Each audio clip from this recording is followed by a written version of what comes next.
bouncing all over the place all of it. Wow. Yeah. Thanks everyone for coming over to our new venue here.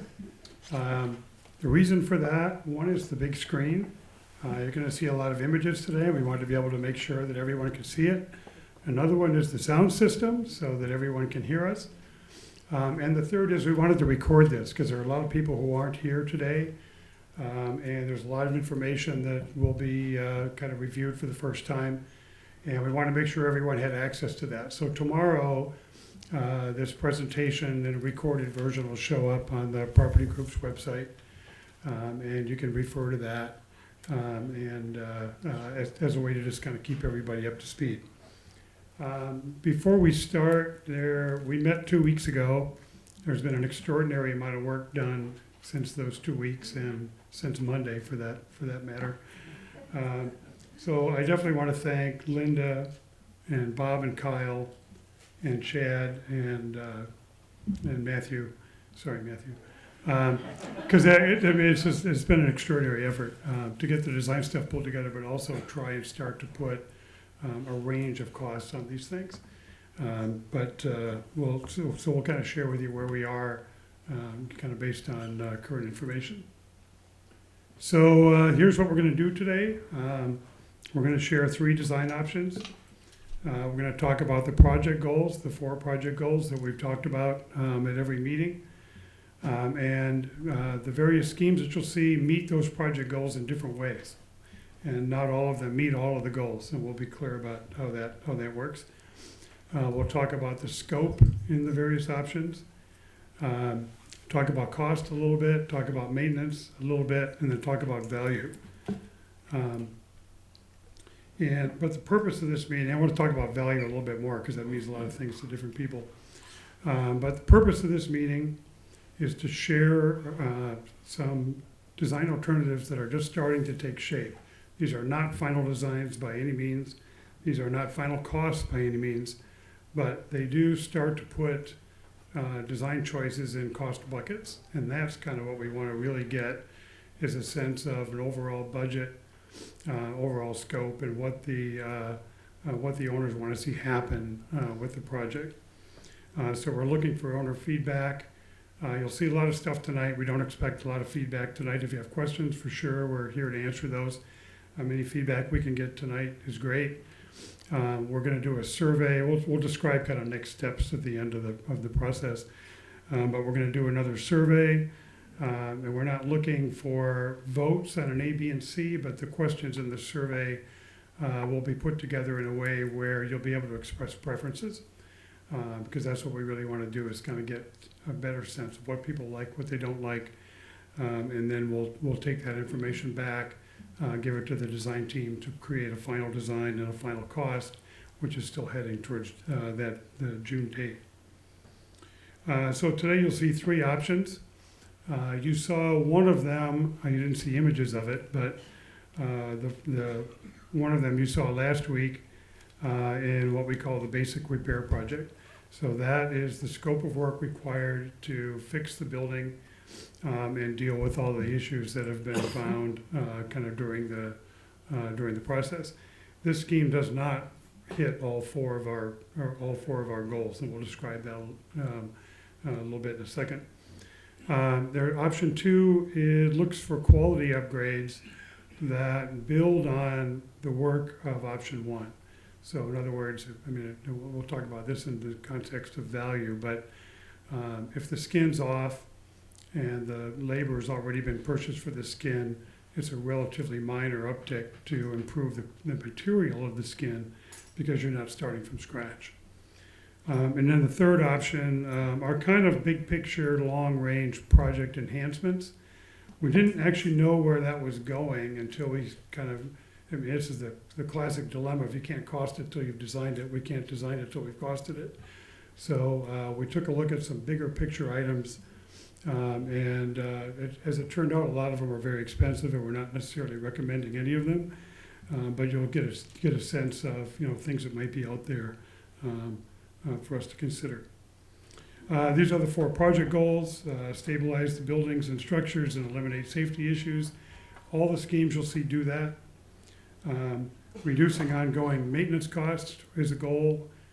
Some of the schemes do that better than others, and Matthew will describe that. And then we're looking to improve aesthetics, character, and marketability.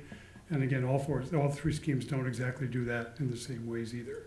So there's definitely choices to be made here. I want to talk a little bit about value, because value means a lot of things to different people. And basically, where the labor and materials are already included in the base repairs, in some cases with a relatively minor uptick, we can go to a higher quality material because we've already bought the labor, we've already gotten the existing material off. It's literally just a change in cost and material. So we've looked to that. A good example of that is if we can eliminate or reduce the amount of unprotected wood, that helps us down the road as saving on maintenance costs. And perhaps we can do that in some cases as we kind of upgrade finishes. Another example is we might make a choice of a material that would update the look and feel of the building, which goes to marketability without necessarily increasing the cost in a big way. So all those things are going to be factors as we kind of walk through the various options. The numbers that you'll see today are very preliminary. They're based on very preliminary designs, but they are all inclusive. So as we started to put together targets, we're including materials, labor, sales tax, contingencies, fees, everything that there's no add-ons on these numbers. I mean, they're still really rough, but there's no add-ons, and we'll always be talking in that capacity when we throw out numbers. They're numbers that have been fully marked up. And then finally, I want to turn it over to Matthew in a second to walk through the various options. Just wanted to remind people, as we looked at this slide last meeting, we've basically been thinking about the building in these 8 buckets. Exterior envelope, windows and doors, walkways including railings, roofs and overhangs, unit decks including railings, building 2, parking deck and garage, basically the parking area out in front of the building, and then the planters at the edge of the building themselves, and then site and landscaping. We will continually refer, you'll see everything organized today around those 8 buckets. So that gives us kind of some consistency to the last meeting, and we'll continue to kind of think of it that way so that when we're done in June with the design portion of this year, everything will kind of track back to these original buckets. So with that, I want to turn it over to Matthew. Yeah. Can I just ask a quick question on Sure. pricing, okay? So how are you accounting for cost overrun? So we're carrying a contingency that we've talked about as a team that's below the line. We talked about 10% last time. We talked about that some more. And because this is only an exterior remodel, not an interior remodel, we think the 10% is okay. But that's still up for consideration. We're still kind of looking at that. But that's carried in these numbers, but it's below the number that Chad initially put together. No, Matthew?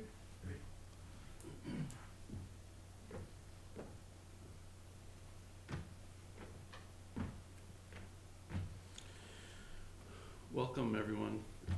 I'm curious, do we have any like first timers who haven't been to any of these meetings yet? It just helps me understand kind of the experience. Thank you. Anyone else kind of their first meeting? Good. I'm glad to see that. Your participation is so critical. And so today's kind of exciting. Some of you have been waiting. I know Evo came up to me at the one of the first meetings and said, "Where's the meat? We need the meat." Reminded me of the Wendy's commercial. So I'm excited because today's the meat. We get to talk about the exciting stuff. And so generally, I want to try to take a step back for a minute and take a broad picture of kind of what you're going to see in the way it's structured. So there's what's my next slide here? The base repair option is really just that. It's a baseline. It is what we believe is kind of the minimum amount of effort that's required to fix the building responsibly. It's the minimum. So no fancy frills, no extra, whiz-bang ideas. It's just the basic.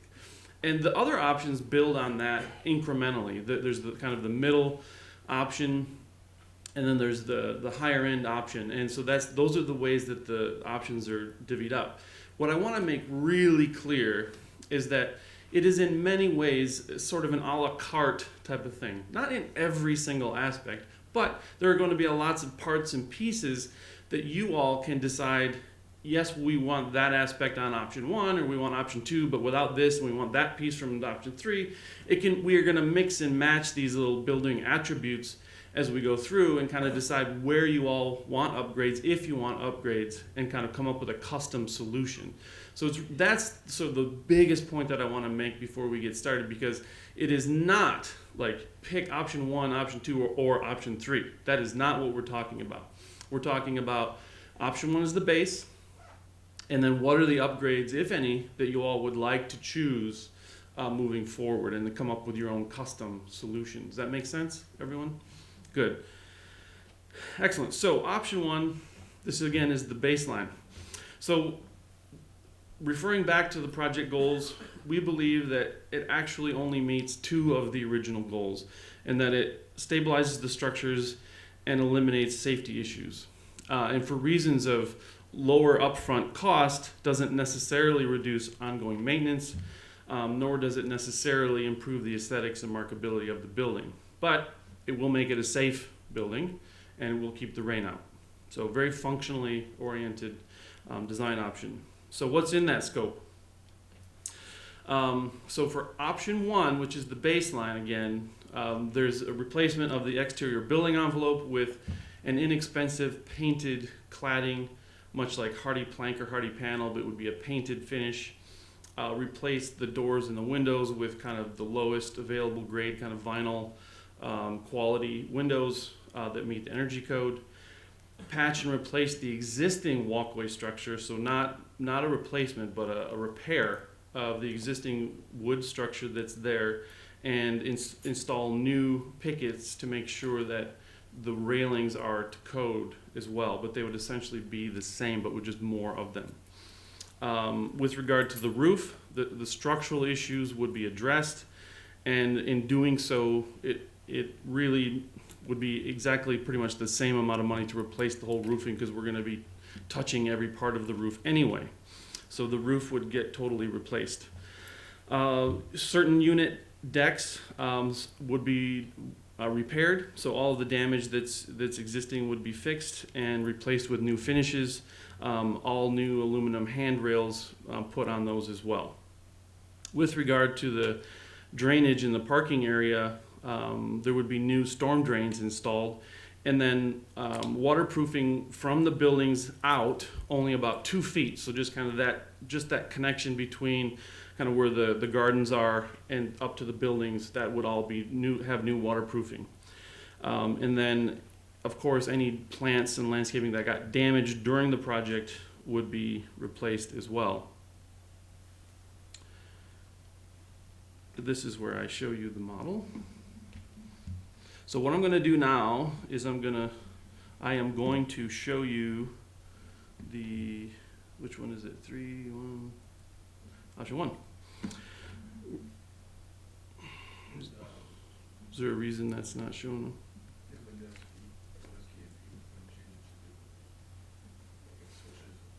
Duplicate, yes. All right, let's hear it for millennials. Okay. So, so Windows P, like I would have known that. Okay, so this is option 1 still. We're still looking at the kind of the base option. Hopefully you recognize the buildings. And I'm just going to kind of give you a general fly through. I'm going to just freestyle this for each one. And then later on, just know that you don't have to memorize everything, because we're going to go element by element, and we're going to have a direct comparison visually for you. But for now, I'm just going to give you kind of a general overlook. So here's building 2 with your walkways. So we're showing, this is what option 1 would be, is essentially the same kind of railings and systems like that. We would be replacing the roofing. The stair towers themselves would essentially remain unchanged. the steps in the roofing that we have, a lot of these jig jogs, which seem troubling from a longevity point of view, those would remain. And the windows and door systems would be kind of lower grade, well, sort of developer grade windows, probably vinyl, because of their size and strength ratio. There would be some division of mullions in between. Right now, the windows that you all have are enormous and actually aren't really made. Isn't that right? Like, we can't find windows that are, especially some of the sliders. It's very difficult to actually find sliders that big. So we would be doing the best we can to copy essentially what's there. The new railings would be an aluminum railing on option 1 with vertical pickets. Matthew, I think Yes. it's important Yes. to make the point too, that it's not just a matter of even finding what's there, it's that we can't find something that meets the code for this particular location and the requirements that you have in terms of weather and wind and whatnot in this location. Yeah, that's right. Because of the wind exposure and the energy requirements, it's very difficult to find. Because you can imagine, the bigger the pieces of glass, the more deflection there is in the glass when the window hits, and that means the seals have to be tighter because it puts stress on the seals. It's a whole technical conversation, but suffice it to say, the windows have to be a little bit smaller. So there you go. And what is that? Okay, so. Well, when you say windows have to be smaller, they'll still take up the whole Exactly. space, but you just have to frame them in, or Show them this building here. This one. Yes. So this is a good example, because right now, this is more like one big huge window that has what we call factory mull, a mullion that is factory mulled. And in this case, we can't get vinyl windows that are that big mulled. And so there's going to need to be a 2x4 right there, and then the windows will be nailed into that. So you still have the same basic pattern, it's just you'll be a little bit less daylight and a little bit more frame. Does that make sense? Now, can I also ask, this shows the removable part of the window is at the top of the structure rather than currently they're at the bottom of it? Correct, and that's a code issue. It actually, if it was you can't have a window that close to the ground anymore because the babies can potentially jump out. So we would have to have a different kind of window or change the sill height. So that's why the windows are opening up above. Yeah, they changed that back in early 2000s because it's a safety hazard for infants, toddlers. And so you can see the building massing itself is really unchanged. What we're showing is a division of materials. It could be something like this, where we have hardy plank, which is a horizontal cementitious product that would be painted. What product? It's a fiber cement product. I mean, it could be any sort of brand, but it's essentially a fibrous cement product that would be painted. Looks like wood, is that right? It looks like wood. They make a product. Can I have? Give me the hard, just the hard. So this is one similar product. There are many different options, and tonight we're not necessarily talking about specific material choices necessarily, but more categories of materials based on their cost per square foot. And this one is in the $16 square foot range installed, and it's one of the least expensive. But it is a section of a plank, basically, that has a wood-like texture to it, and it can be readily painted. And the advantage to that is you can change the color if you want, but the downside is you're going to need to repaint this every 6 years, 7 years. What do we? Yeah. and also the seams have to be caulked. The seams have to be caulked, as do the nail heads. Right. Yeah. Yeah, but, well, as far as the seams go. Yeah. There'll be butt joints, but you flash them, you leave the butt joint open. You used to The caulk. flat sheets for 'em. Yeah. You flash behind it. Yeah, you flash behind it. Behind It's just a flat sheet, and so that's at the butt joints.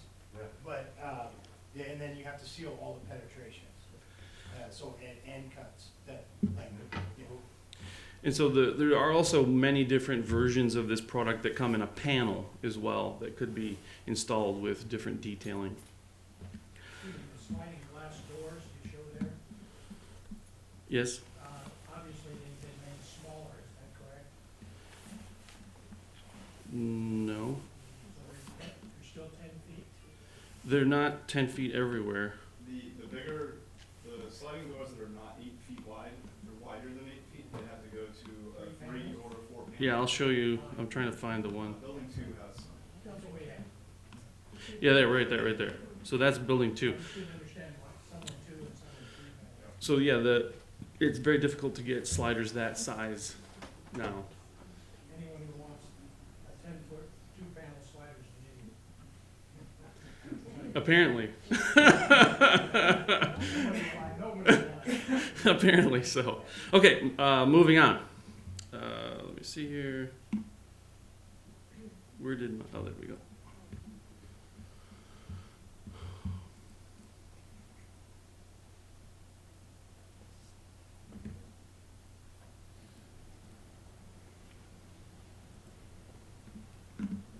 Great. Okay, so now we're going to mentally shift gears. We're going to show you option 2, which has the base, but also has some upgrades. And with that, we believe that it does actually achieve all of the goals that were originally set out for the project, making the building safe, reducing ongoing maintenance, and improving the look and value and marketability of the project. So what are we doing that's different? So we're definitely replacing the existing building envelope with upgraded cladding.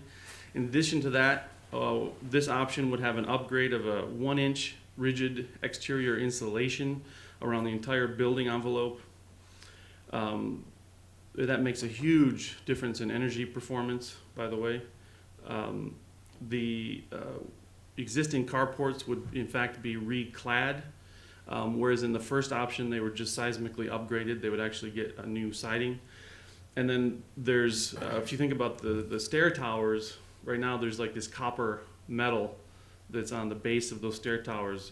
And we think it's a little bit, and other people have voiced concern that maybe that's not the best looking material. So one idea in this one was to change that to a nice cultured stone or a cementitious stone looking product, like a brick looking product.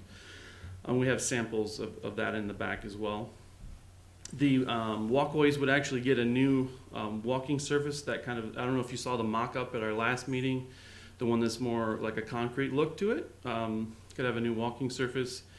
And instead of the old wood pickets, the new would have all new railings and an upgrade to the same aluminum pickets that were shown on the decks everywhere. So that would be an improvement.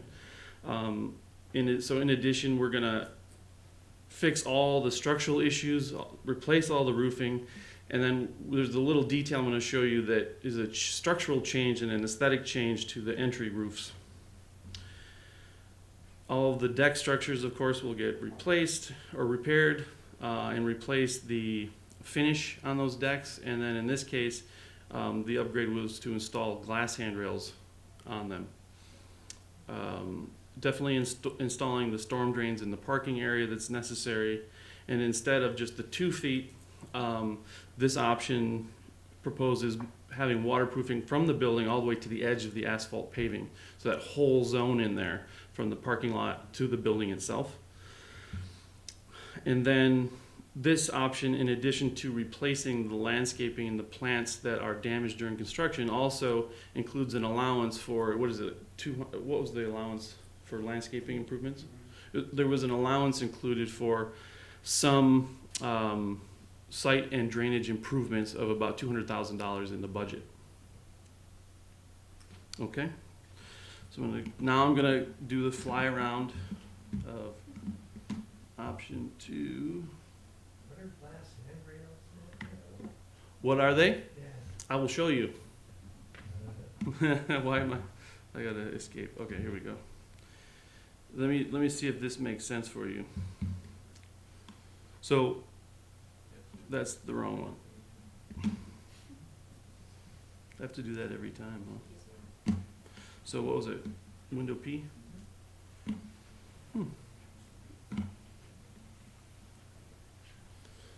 There we go. Okay. So Dick was asking about what is the glass handrail? So a glass handrail would look like that. It would have an aluminum or stainless steel stanchion, and it would have panels of glass. And I want to say right now that I've done lots of glass handrails, and one of the first things people say to me is, "Why? I don't want to clean them." And that's true, they need to be cleaned, but so do your windows in your house, and nobody complains about those. we do them a lot, and actually you'd be surprised how little you actually have to clean them, maybe once a year. You know, same time you clean the windows in your house, you clean the railings. What's great about glass is that it also is a wind block. So if you wanted to sit out there on a breezy day, you're going to get a little wind buffeting from those. Now, we're only showing this not because I think it's the best thing in the world, but we want to give you some options. And so the next one shows a different option. This one happens to show glass. Does that help, Dick? Yeah. Okay. And I want to go around to the stair towers, because so now in the stair tower, what we're showing is instead of the copper metal, we thought maybe it would be nice to have a little upgrade of material there. Put a nice stone, a ridge stone, maybe something, a dry stack look.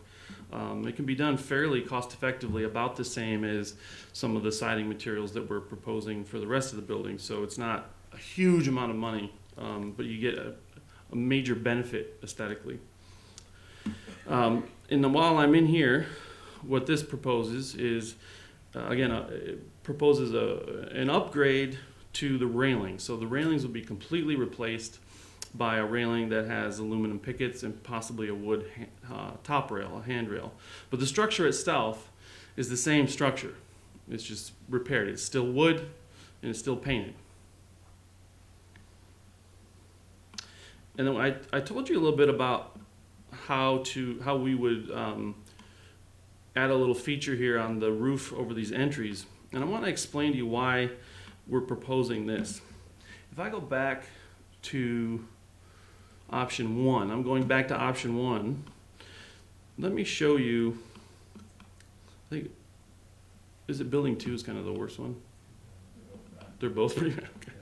I'll show you why we're kind of recommending that. Is there are all these locations where these flat roof parapets from the walkway slam right into your roof. And the result is, if you stop and look as you walk around, especially in this upper level, there are every condition here. Like, this looks great in the model, but in reality, when you walk around the site, all these are different. Every condition is really, really weird, and it's very different. And the reason that's a problem is it's difficult to build, and it's difficult to keep it watertight. And so go and look at all these conditions as you're walking around, and you'll see that these kinds of conditions where this flat roof meets the sloped roof, they're very challenging. They're very, very challenging to detail and to keep watertight. And so that is why on option 2, we're proposing that we lift the roof up above that a little bit and actually disengage the roofs so that they are independent of one another. And it provides a much, I think, better look, but it also, from a functional point of view, provides a much more weather-tight, solution that's easier to build. Does that make sense? What else about this one should I point out? So this one we're included is a higher end, slightly higher end building material. So instead of a painted finish,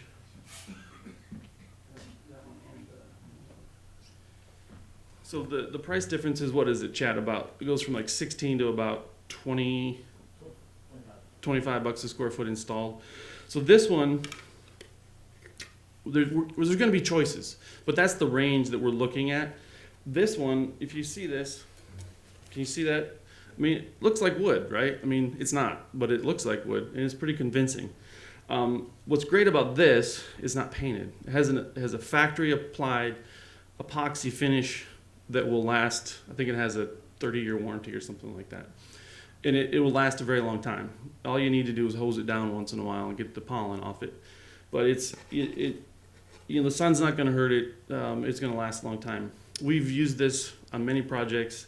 There's different versions of it. Again, this is just one particular company. There are also choices of panels like this that are actually aluminum, and they have a powder-coated wood look to them. And again, from the distance, they're very convincing. You won't know until you go up and tap on it that it's metal. We're thinking that, yeah. Oh, yeah, I should point that out. The louvers on this building, I don't know if all you know that we designed this building and this auditorium, and the louvers that are out there that modulate the sun are actually powder-coated aluminum. Because, you know, I originally thought, wow, they should be wood, that'd be so cool, but then everyone's like, you know, the maintenance is crazy, and you know, it'll never be straight, and they were right, you know. So, and again, there's some samples. There's actually, on that table back there, there's some samples of like an actual board assembled, so you can kind of see what that would look like in a section. Thanks, Kyle. So for this option, we're looking at a little bit of a higher end, and more importantly, higher durability finishes at a little premium in the upfront cost, but you know, the maintenance that you would defer is significant. It's a judgment call. Exactly, and so the windows on this one would be a higher end window as well, both in terms of structural stability, wind loading, and particular energy performance. And those, so, somebody just asked behind me. Yeah. Are those windows open? Yes, they can slide. So, across the, They can be. Yes, they can open. How exactly they open right now, I think, is a discussion. If some, you know, as we get in, these are just really like big concepts, and so we haven't figured out how the windows operate exactly. But they will either slide, or they'll be awnings, or they'll be casements that you turn open. Yeah, there absolutely will be operable windows. Yes, absolutely. I think if, you know, I definitely want to get comments from this afterwards, and if that is like someone's strong concern is that there's a lot of ventilation, then we'll take that into consideration. Yes, in the back? I don't see skylights in your models. Will there remain skylights that we have currently? Yes, we intend to replace in kind with what's there, but with newer quality. Now, if you raise the roof, how is that going to affect the parts of the building that are, have a vaulted ceiling? Raise the roof. We're not changing the roof in this option. We're just re-roofing it as it is. Oh, I thought you were no, you said you're you're going to bring it up. Just these little guys. Just these little guys right here. So I have to ask a question on the skylights. Were the skylights original design? No, No idea. no. Were the skylights original? Yes, No. on phase 2 they were. Well, maybe I think Oh, they were added in phase 2. So that doesn't answer my question. So phase 2 had skylights as part of the original design. Okay. Does anybody know what is a skylight up in between stack 7 and 8 in phase 1 because it was added later. and covered? I lived there, It was added. yes. Okay. But yes, the skylights that are there would be replaced in kind with newer, better windows skylights. On building 2, there are several, in some places, I think it's on the front side, and then on the ends, there are like greenhouse windows, Oh yeah. Mm-hmm. window, whatever. These guys, right?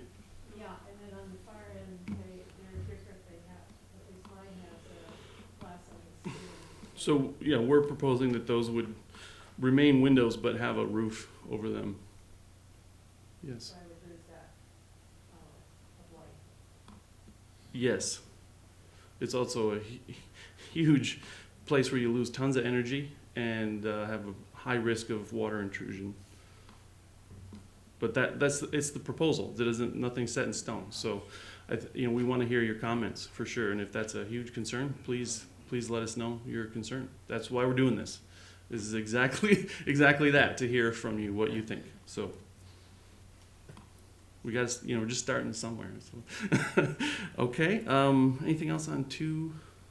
Any other questions? You can see the structure is kind of the same on the walkway. We've got the stanchions, but you'll get a new walking surface as well. Yes. On this is building 2, are you connecting with the walkway some of the decks? Some of the decks? The decks in the front bedroom? Is that what I'm seeing? No, I don't believe so. Where was? Huh? I could thought they'd stay the same, but go back. Back at the other end. Back at the other end. The end of this building? No, go to the front of building 2. The front of building 2. Right. To the left side, to the northern side, and then zoom in. Oh, I thought I saw one that looked like it was. No. The one next door looked like it was connected. No, everything would be the same. All right. Yeah, no, there's no proposed change there. If that wasn't clear, There it is. There it is. There it is. oh, That is a modeling error. that's a modeling error. It's a modeling error. We can tar and feather him afterwards. No, just kidding. Good catch. Good catch. Very observant. I like that. What's the top rail on the railing? The top rail in this proposed option would be like an ipe or a dense hardwood. Again, it's an option. When we get down to the railings, it can be anything. It could be plastic. It could be wood. It could be wood-like plastic. It could be stainless steel. We'll have lots of options once we get down to that level of detail. We're not there yet, to be honest. We're looking for big picture direction. Like, do you want new railings? Period. Then we'll talk about what the railings are. Does the re-roofing take into account the downspouts and the gutters? Absolutely. All that's going to get replaced. Some question Yeah. about whether they're located correctly now. That would definitely be revisited during the process, and we use the latest current thinking in terms of stormwater management, for sure. If there, I know there are some downspouts that are a little weird on the building, particularly on the water side, and so we'll take that into account. Since we're going to be redoing the gutters, it's very easy to reroute all that. Okay. Oh, yes. The other thing in option 2, where is it? The other thing in option 2 that I wanted to point out is that the carports would be reclad. Although they remain exactly as they are, they would be reclad and structurally upgraded. They are not reclad in option 1. In option 1, they stay the way they are now. Maybe we can get a fresh coat of paint on them. Okay. Did you mention you were going to stabilize them though? Yes, they would be structurally reinforced in every option, no matter what. Yes. Matthew, could you Yes. look at eliminating some posts or maybe doing a longer span instead of having the same post alignment? I think that could be considered, yes, at that time. One of the things that we talked about, is still important to me as an owner, is to, if you go back to the carport. Okay. If that's not too hard, No problem at all. is the carports today create a lot of blind spots. Around the corner. Whether that's to take out some sides. Mm-hmm. That open kind of thing. Mm-hmm. Yeah, we could look at that. It's a kind of a catch-22 because I don't know if it's a catch-22, but we need some siding to hold the building up and against wind load. But could it be less dense? Yes, I think it could be. And if this is the direction that you wanted to go, i.e. the carports remain but we redecorate them, then we would present you with options as to how that could be done, taking views into account. Does that make sense? Okay.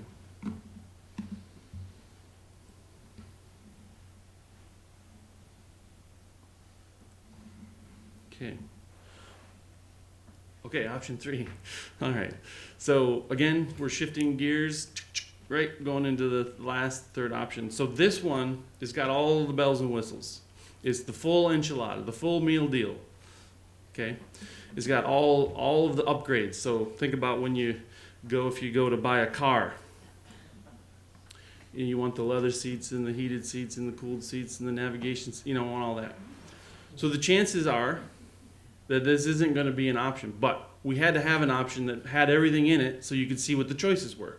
And so that's really the only reason we have this one, rather than just try to describe all of the options independent of a design. We included them all in one, and understand again that this is like an a la carte shopping menu kind of thing. So you can see what the other optional upgrades are. You could apply them to option 1, you could apply them to option 2, or create a completely new version all on its own. Okay. We believe with certainty that option 3 meets all of the goals of the project. So what are we doing? So option 3 is the most ambitious. In addition to fully replacing the building envelope, it's being done with a low maintenance cladding, similar to what I showed you earlier. In addition to adding an inch of exterior insulation, it includes full carport replacement and reorganization, and a reclad of the stair towers in their entirety, and includes further stone accents throughout the building and the development. It replaces doors and windows with a much higher end window, higher performance window. We can start talking about the coatings that are available, triple pane windows that are available, longer span, longer lasting seals, things like that. It, instead of trying to replace the existing walkway, provides an entire replacement of the existing walkway with more slender structural elements and much fewer columns. And in addition to that, there's also an optional upgrade on that, which would be to have an actual Ipe wood walking surface. The structural issues are repaired on the roof. In addition to that, there's an option to overframe some of the roof areas to have a more consistent roofing surface and eliminate some of the fussiness with the fascias and the copings and things like that. And I'll show you that in the model. In addition to repairing all the damaged decks, the surfaces would be replaced and would have a stainless steel cable railing system. In addition to putting the storm drains in the parking area, the entire parking lot surface would be removed and the entire surface would be waterproofed, as it probably should have been done originally, to hopefully and once and for all alleviate those water intrusion issues. In addition to that, the project would be fully landscaped. It could be fully landscaped and include more amenities. For example, the community room that we discussed at our last meeting that people expressed an interest in. But this could be done in a phased approach. And so I think it's important to note that it doesn't have to be all done at once. Okay. Excuse me, phase Yes. approach, that's just referring to number 8 or? In particular, yes, it was referring to the landscaping scope. You would have a site master plan, site restoration master plan, that through time, you obviously want to implement some things up front, but other additional elements might be possible through time. But will those additional elements be accounted for in the top? Or will there be another assessment each time we want to do it there? They would need to be funded all at once. Okay, great. Okay. So I'm going to start you out here. So again, the parking lot would be removed and completely waterproofed above the parking lid to prevent water intrusion. The walkways are completely replaced, and with something more elegant structurally, we're recommending steel. I'm sorry? It'd be noisy. No, the surface wouldn't be steel, just the structure. So the benefit of of a steel structure is it can be much more slender. So wood columns need to be much wider and more robust to do the same work that a steel column needs to do. Particularly with regard to the beams. So we actually have almost, not quite, but about half the number of columns. So it's not going to look like a forest of columns if you went with this option. In addition to replacing the walkway, we've integrated a new roof element to kind of help break up the modularity of it and give it some visual interest and avoid those awkward roofing details that I showed you earlier. We also show like a green screen that would provide an accent. So this would be like a stainless steel mesh that plants would grow up. And we've done several of these quite successfully. One's here on this museum. I can show you what that would look like if you'd want to see it up close. I'm happy to take you. It's just right upstairs. And so the advantage to those things is not only do they help soften the appearance and create a sense of welcoming, but they're interesting. They bring butterflies, and you can do flowering plants as well, which is just sort of elevates the quality of the space. The stair towers would be reclad with a better looking material, again with the stone base.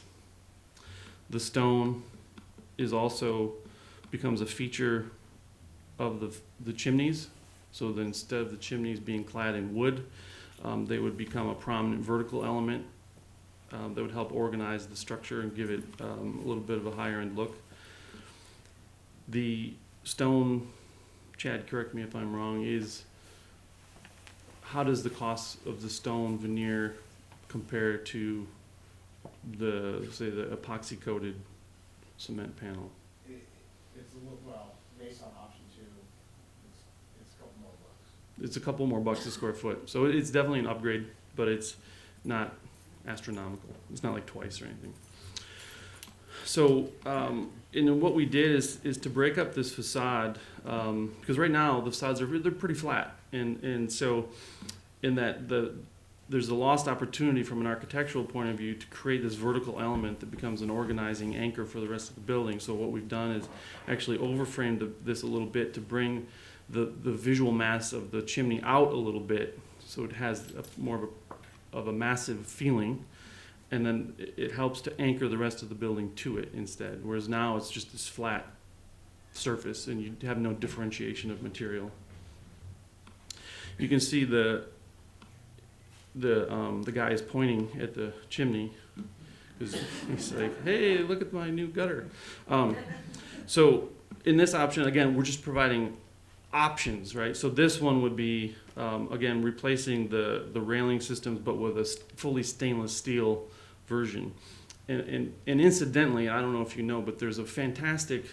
We have a local company on the island that fabricates really good railing systems. I don't know if you guys knew that, but it's a local business. And I'm not saying for sure we would use them, but we've used them on many other jobs, and the products are really, really, really good quality.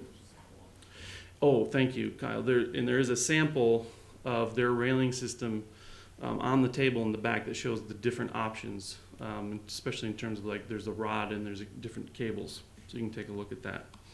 Kathy, Yeah, speaking of that, what kind of maintenance issues are there with that? like zero.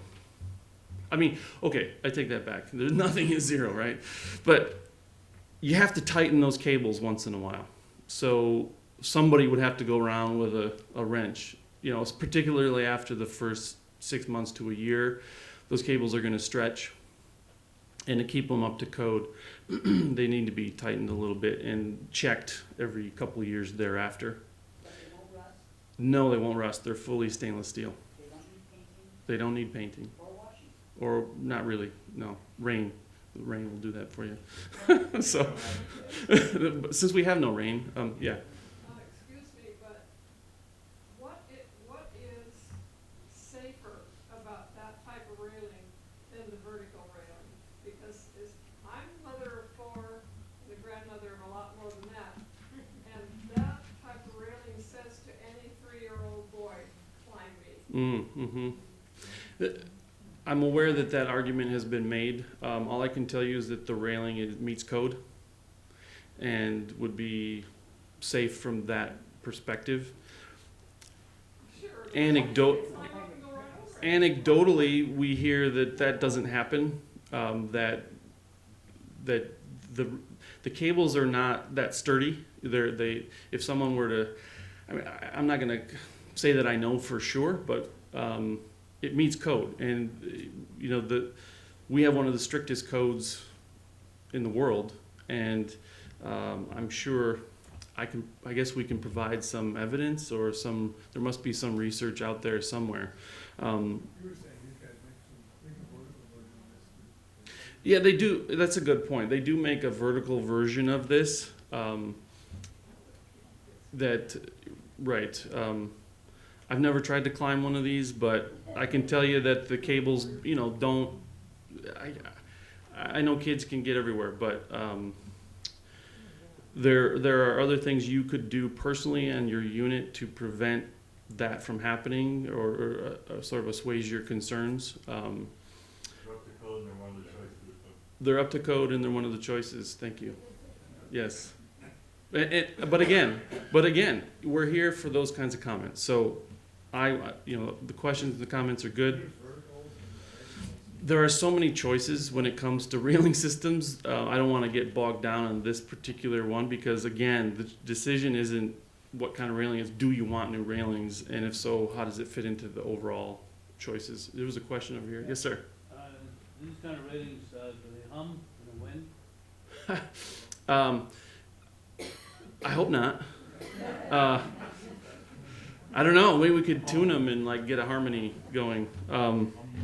I have heard that. I have, when the wind is really going, but I think you've got to have much longer spans of cable, and I think they've got to, have real, like these are up close to a building, so it's not like the wind can just whip through them freely. You have a building right on the other side of the railing, so if this was out in the open on the edge of a pier or something, I could see where that would be a bigger concern. I don't have any test data on the hummingness of the cables, but that's an interesting question. He's thinking. I like that. Again, just options. So, yes, ma'am. Aren't those the same size like we have them now? I'm sorry, I didn't hear you. I'm sorry. Aren't the windows the same size like we have them now? Yes. In this version? Yes. Every effort's being made to. Well, that is important, I think. Yes, thank you for helping me point that out. The windows, every effort and every effort's being made in every single option to have maximum amount of opening. So there's no, we're going to preserve the openings that are there and have the visual glass as big as possible. Yeah, these are higher end windows. Is option one where the windows are probably vinyl. Vinyl is not a strong material, and so you can't. You have to have more mullions in vinyl because it's not as strong. With a higher end window, we might be into some kind of an aluminum window that has a thermal break or something. Wood inside and aluminum outside. I mean, that could be something that we could look at. Yes, they have a wood with aluminum cladding. Suffice it to say that a higher end window is structurally stronger, so you can have bigger pieces of glass, right? That's one of the benefits. In addition to that, you have higher energy performance and longevity. Got a question back here. Oh, yes. Yeah, I live on the ground floor, so Yes. it doesn't affect me, but Yes. I have raised children here. Okay. And I think Shirley's point is interesting, that, yeah, you could go up those little things. I had a real climber. But, so with that, saying that, personally for me, if I was on any one of those other floors, I think I would like the glass. That's just my opinion, just for view and breaking the wind. Great. I don't know whether that's more expensive or. Actually, glass is slightly less than stainless steel cable, actually. Okay. Which might surprise you, but it's true. Okay, thank you for your comments. So we're looking at longer lasting, more durable materials in every regard. Nothing that we're proposing in this option is painted. There's no painting, other than maybe the wood top caps if you decide to do that. These would be either the epoxy coated cementitious products or the powder coated metal products. And the gray that you're seeing would be metal, pre-finished aluminum metal panels. That could be bonded to composite or simply break shapes from a factory. All of which would be corrosion resistant and have lifetime coatings on them. Let's see, what else? The car. Yeah, and the walkways are very different. You can see that we're going to have a side-by-side comparison here in a little bit, but you can see that the structure is much lighter. We believe these sizes are reasonable and realistic, and the spacing is realistic and corresponds to the footings that are already there. Oh yeah, this one there's so many choices. So if you went with a new walkway setup, new structure, there's an option to do an epay walking surface instead of the concrete. So there's always there's gonna be like options within options within options. So we can get to that level of detail, but we thought we would show you an option that has a wood walking surface. This certainly is an inviting. Does everyone know what epay is? You've all. Yeah. So we would recommend epay. It's hopefully FSC certified, so it's sustainably forested, but hopefully, yeah, and it's far more readily available, and there are some other products, wood products that are very similar to this that could be recommended as well. The great thing about the epay is it really lasts forever. It doesn't rot, bugs won't eat it, you can't burn it. I mean, it really is it's like rock. Pressure wash it every 2-3 years. Just rinse. Does it get slick? Everything gets slick in this climate. And so everything needs to be maintained. The good news is that even the concrete's going to get slick if it's not maintained. So the good news is it's pretty much covered.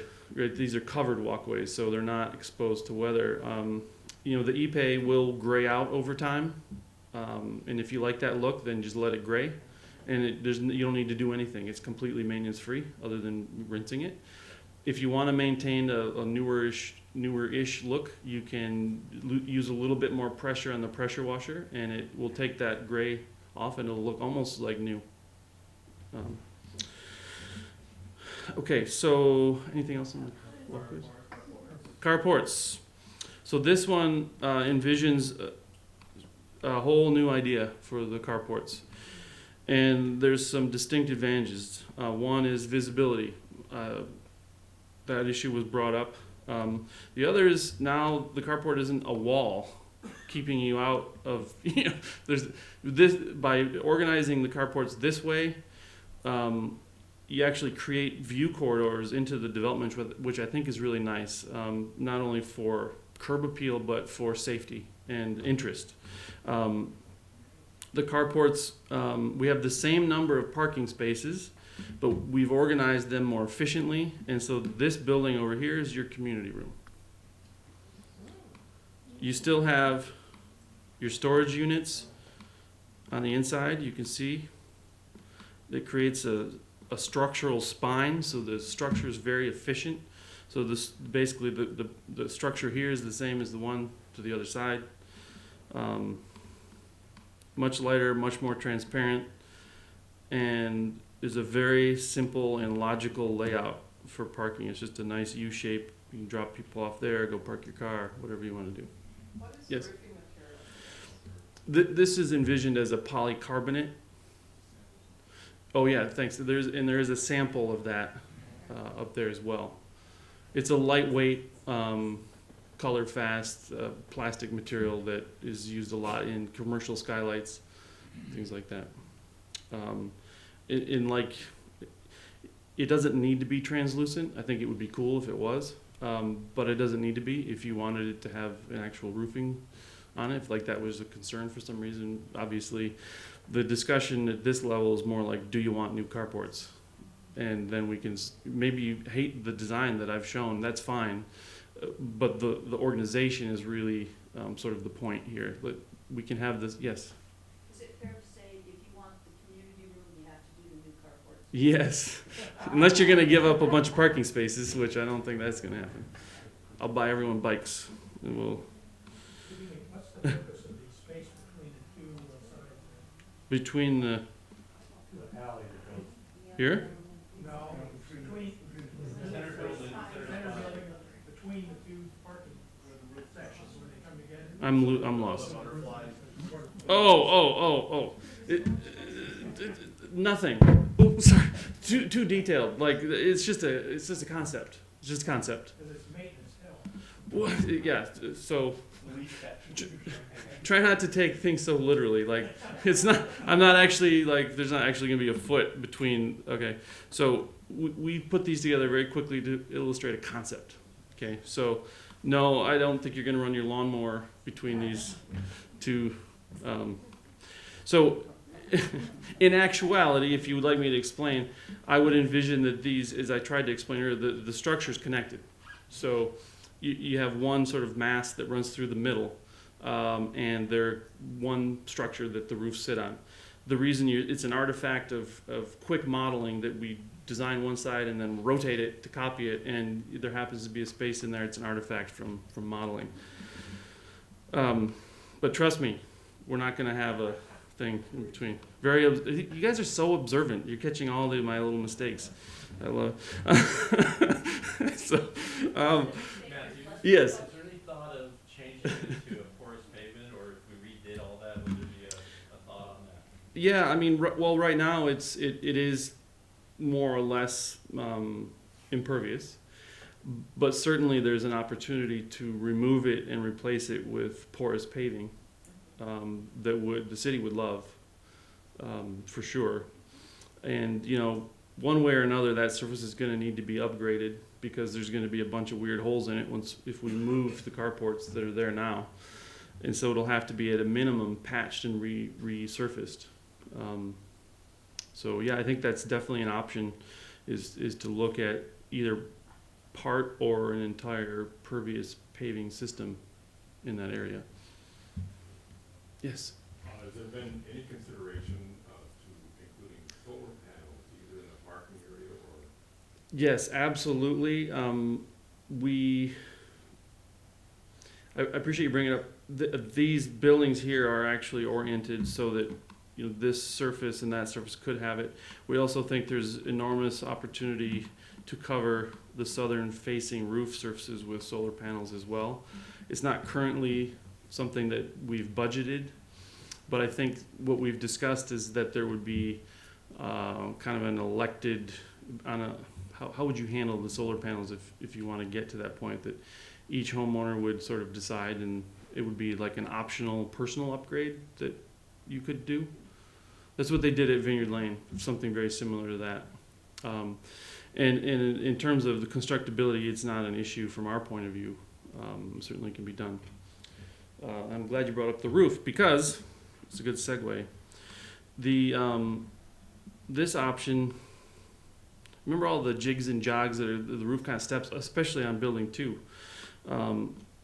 There's all these jig jogs, and so I look at that as an architect, and not only from a simplicity point of view, but a constructability point of view and a maintenance point of view. All those jig jogs, you've got sidewall condition that's like this high that has to be sided and maintained, and then you've got an eave that's got to be maintained. You've got a fascia panel and a coping and a drip edge. All these little pieces of metal and things that have to be installed.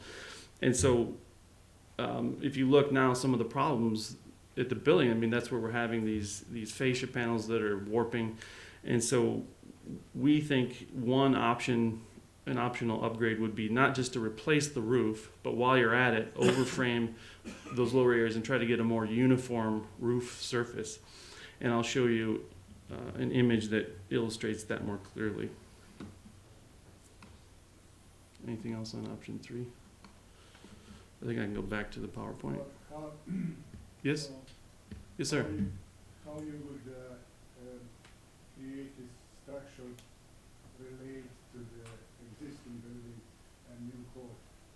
In building two, for example, structure is for horizontal load is pretty bad. Do Yep. you take in consideration that? Yes, sir. So both buildings would receive new sheathing.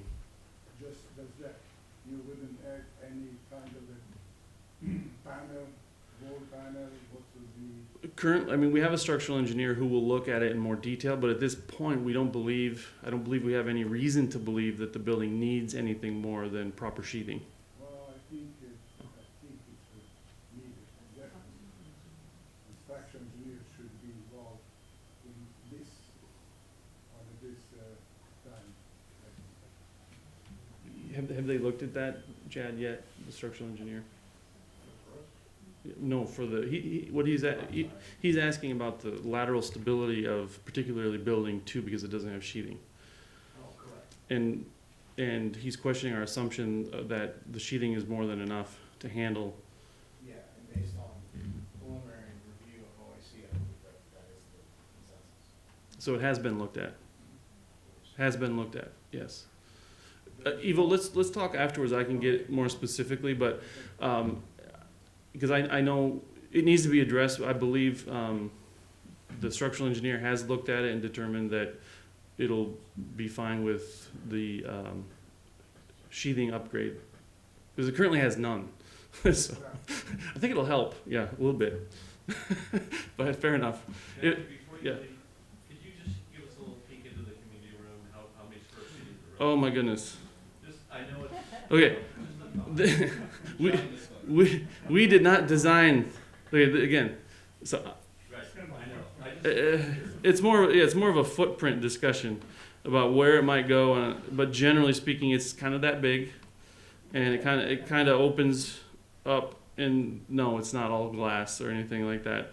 It's not. This model's not intended for that level of scrutiny. But if you guys decided that you want to reorganize the parking structures and have a community center, then we would work with you on a design concept for the community building. But this is a great place for it because it's adjacent to parking. It's tucked out of the way.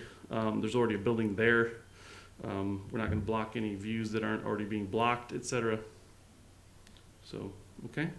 Any other questions on the model before I continue? I got a ways to go, so I'd like to. Okay. Okay. So now I want to go through, I think, what will be the more telling, which is a side-by-side comparison of the different elements from each different option. So in cladding, for example, the option one is a painted cementitious panel. Yes? I'm not comfortable. It's all like, yeah. I would rather, if you can't see, that please. Well, it's just what I'm saying. I'll make sure to read anything in this area, or you could move closer to the center. Sorry. I apologize. I don't really feel like moving this thing. So it's painted cement board, basically, is what the caption says down here. This one is cementitious, but it has the epoxy grade coating and adds an inch of insulation. The higher end finish would be something more in the $26, $28 a square foot range. Might include the stone, but some of the higher end metal products as well would fall into that range. With regard to the stair towers, option one, really there's no change. It's exactly the way it is now. Option two, we're adding a stone base and replacing the copper just with a stone base. Other than that, there's no change. In option three, again, these are all a la carte options, right? So keep that in mind as we're going through this. These are all things you could add to whichever option you want. It's not a take it or leave it scenario. Option three, we're doing a full reclad as an option. redoing this canopy to make it simpler, less visually obtrusive. And we're actually adding in some windows here to help break up the mass of that building. And any one of those things we can do. Like, we can just add the windows if that's what you want. That's the kind of thing that we're looking for. Matthew, that green Yeah. roof, that green structure is not green by other than graphic. It doesn't mean that's a green roof. It does mean that it would be, as an option, could be a green roof, yes. Namely because all these walkways look down on that roof. And it would be, I think, kind of interesting, particularly if we did the green screen ideas, that you have a green roof and a green screen and kind of green it up, you know? Have it be more part of your living environment. Again, the cladding in general, option 1 is painted cementitious panels. Chimneys would be covered in the same material and would get new chimney caps. But essentially kind of what's there now. Option 2, higher end cladding, replacing the chimney caps and a higher end finish. But the major difference is really with option 3, where we're over framing to pull this surface out and let the mass, it's a very simple thing to do, it's just furring strips. But you see right here, these are all flush. There's no accentuation of the chimney. So in option 3, one proposal is to accentuate the chimney, make it a different material so that it reads like a massive vertical organizing element. With regard to the carports, option 1, there's really no change other than lateral bracing for seismic stability. Option 2, we would look at keeping the structures the way they are, but recladding them in some fashion. Option 3, envisioned reorganizing the carports and the parking circulation and basically rebuilding them to the advent of getting a community building.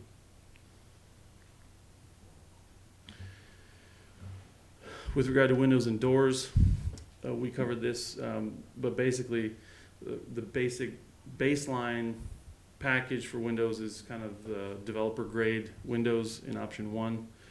Option 2 is better performance with better quality windows, and option 3 is the best. It would be the higher performance, higher quality, larger panes of glass.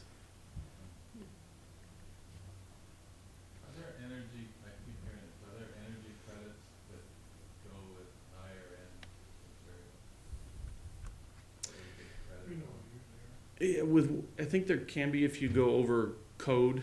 If we went with a triple pane or something like that, I believe there are. I'll confess that's not my expertise. This shows what it would be like if it remains the same and we just add pickets in between to make it meet code. This is the in-between version where the structure is the same. It's the same wood structure. It's painted with some metal cladding here and there, and then full replacement of the railings with aluminum pickets. And option 3, which is a replacement of the entire structure with light steel structure and concrete topping or an ipe walkway, green screens, and stainless steel or aluminum railings. How salvageable is the existing walkway structure? Salvageable? Yeah, it's wood, it's rotten now, and so there's gonna have to be a lot of work done on it. I think it's salvageable. I mean, I would look to Chad, the contractor, to say, but I think generally speaking, could it be repurposed for something? Is that what you're asking? No, I'm just wondering, Oh. steel obviously is in option 3, would be, probably the element, Correct. I mean, the assumption that if it remains to be wood as it is, that there will be constant upkeep and maintenance is true. I think there's no way around that. Upkeep, maintenance, and repair. Repairs. Matthew, Right if, now. Yes. if it's to be replaced with wood, would the whole thing have to go and all new wood for the walkway? Well, I would never recommend replacing with wood, because that's what got us in this situation in the first place. If it's going to be replaced, we recommend steel, But if it's gonna be repaired, repaired. I think does I'm here. 50% of it remain and 50% is new? Or, I think that was his question about It's salvage. spotty, and I think the best, indication of what you can expect for replacing members is what you see in shoring. There may be some additional areas, but we basically did all the emergency shoring already on those walkways. OAC, the engineer who's not here, they actually looked at the walkway, they put out a report saying that it could be repaired. And so that was the correction option. Okay. yes. Well, the quality of paint would be very important if we leave existing wood Well, column and yeah, the issue with that is it already has multiple layers of paint on it. And the reason paint fails, particularly in this kind of environment, is because of the expansion and contraction of the wood. If the wood stayed put, there would be very little problem, but it doesn't. You know, it's constantly expanding, contracting due to temperature changes and moisture changes, and so the surface coating of the paint fails over time. And that's all the protection there is. And so once it fails, then the wood's gonna rot. I mean, it's what wood does, so. Yes, sir? Small piece of a bigger question, but I'm curious, is there a way to replace the walkway structure, so option 3, that wouldn't involve people being unable to occupy their units on the upper floors for periods of time? And while Right. guess how long those periods of time would be? So that everyone hears, the question was essentially, is there a way to replace the walkway structure entirely without displacing people who lived on those upper units for long periods of time, basically? And Chad and I have yet to thoroughly discuss my idea, but I have a concept, and Kyle and I have looked at it for doing just that, for doing it in a modular fashion with on-site construction, prefabricating sections.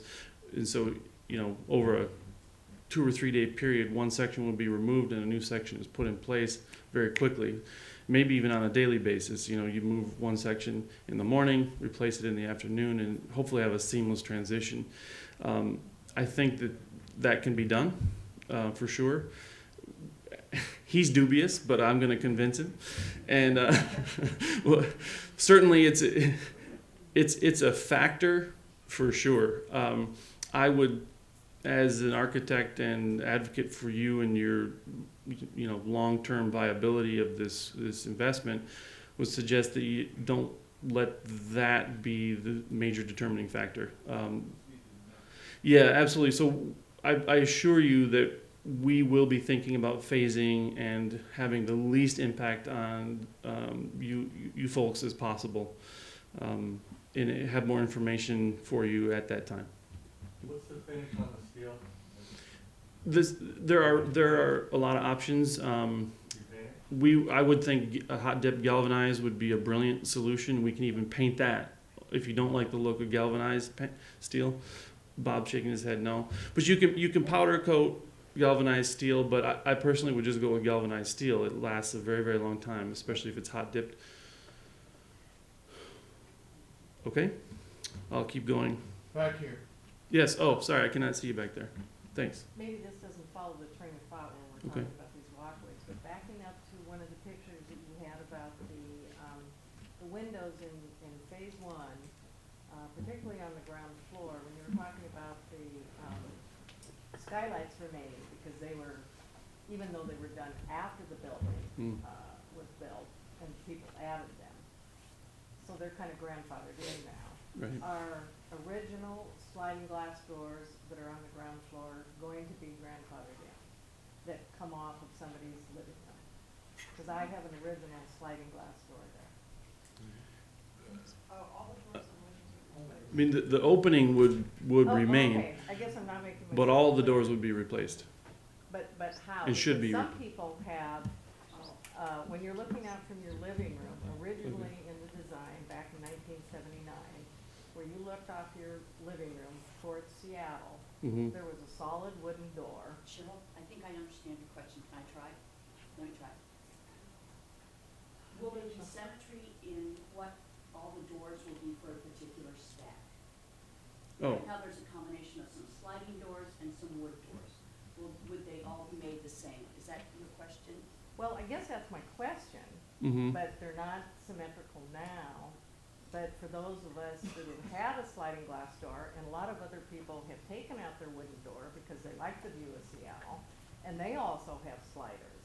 Will those sliders remain? Because you only see that when you're standing right in front of that particular unit. In other words, a lot of people that don't wanna lose their sliding glass door, because they have the big view I there, don't, and go back to, say, an open door and another window, or a wooden door, like it originally was. That's, and they're all kind of over the map. yeah, the intention is to replace in kind what's there with better technology. And so if you have a slider now and you want to keep that slider, then I see no reason why you can't. Well, That's like, Yeah. Huh? if you go back a couple of slides, I think we can better explain Okay. what we're talking about. I think he understands what I'm saying though. This one? The Original stays. Another one, right there. So on the left-hand side, we see that there's a window and a door. Here. Right. Yeah. Going onto the deck. Yeah. In some cases, that's been changed to all sliders. Yeah. In other cases, it's still a window and a door. In some of Gotcha. them, we made them all windows. Got you. So we're going to keep that look the same? Or are they going to be consistent within the stack? I think I that's the don't, question. I don't think we know yet, but I personally, standing here today with the information that I have, I feel like if you have a slider and you want to keep a slider, great. If you want to convert to something like that, great. It's your unit. At the end of the day, it should be your decision. If that's what you have, I think you should be allowed to keep it, and that would be the intent. The symmetry is less of a concern to me. I mean, I think keeping the water out and having the building last a long time is what's more important. So that's the main goal of this project. But certainly, if you have a slider and you want to keep a slider and you're worried that we're going to take it away, we have no intention to do that. Thank you. Yeah. That actually Yes. would be a decision of the board and not contractors. I mean, as it is, we're replacing in kind what is there. That's what we've been charged to do. If the board wants to make a different decision, obviously the board can do that. I just didn't want you to promise or something that really you personally can't. Yeah, I mean, the board can override me at any minute, so. But fair, good point, good point. But they'd be overriding several people, because a Sure. lot of people have, after the fact, converted to big sliders. Yeah, I mean, that's a detail that I think can be addressed as the project goes on. We've got a lot of time to discuss it. It's fair to bring it up. Any other questions? Yes. So when we're talking about envelopes, at one point we were talking about entry doors, and I don't see anything about entry doors.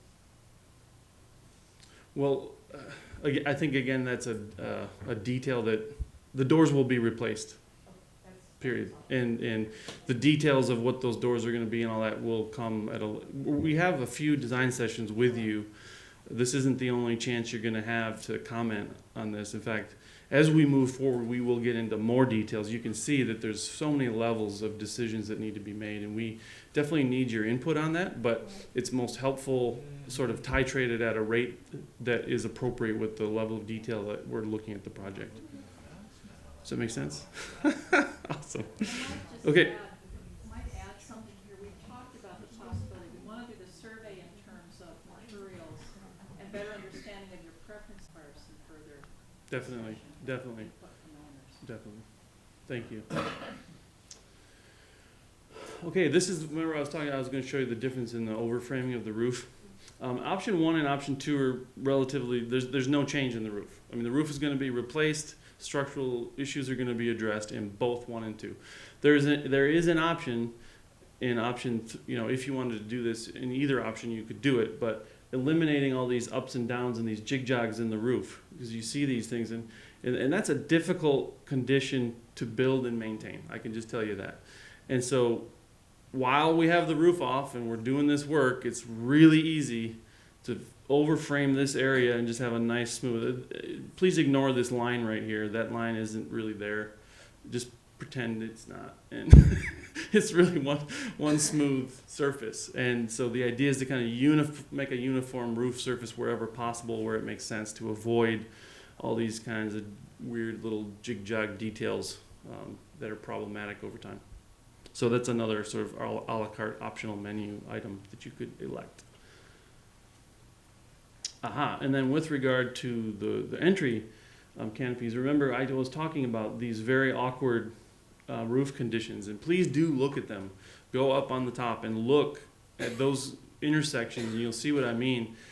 And walk, not just look at one, look at all of them, because they're all different, and they're all equally awkward, but different, and a challenge. And so, you know, option one, we just have to deal with it. It's going to stay that way. We're going to fix the roof, but do the best we can to deal with those awkward connections. In option two, we're proposing kind of pooching up the entryway and putting a little covered roof so that the roofs are different, and there's enough room in here to work on, and it's still providing shelter from the rain. The rain's not going to get down in there, at least we hope not. And option three is very, very similar. We're adding an option to have a plant lattice that vines would grow up and have flowers as well. Maggie, while we're talking, that allows the bay windows to continue, is that correct, once you do those overhangs? We're, the bay windows, no, I mean, we're recommending that those get roofed, because they're not, they're, Is another option one? I believe option one is still covered. I don't know which units have them, but I've seen them. Yeah, the greenhouse roof, the roof that goes over the top. Yeah, our recommendation is to cover those with roof, even in option one. And so, if that's a big touchy issue and you're upset about that, I want to hear about it. Maybe not, let us know in your comments, because we should hear about it. But our recommendation for longevity and waterproofing and energy efficiency is to cover the horizontal piece of glass. Yes. While we're talking about roofs, I'd really appreciate if the project considered the new tiles, solar tiles that are out. And Yeah. if you take into consider the energy credits and so on, that Yeah. could be a major step forward for us. Yeah, I wish they were ready. They might be by the time. They're supposed to be ready in July. And if we can get some, I'd be really surprised. But hey, because if they're anything like the Tesla cars, I love that idea. They say they're going to be cost competitive. I'll believe it when I see it. Those types of technologies have been around, like similar roof tiles have been around for, 5-10 years. Very inefficient. I'm hoping to, so they claim that these new Tesla roof tiles are more efficient and cost about the same. I'm dubious of that.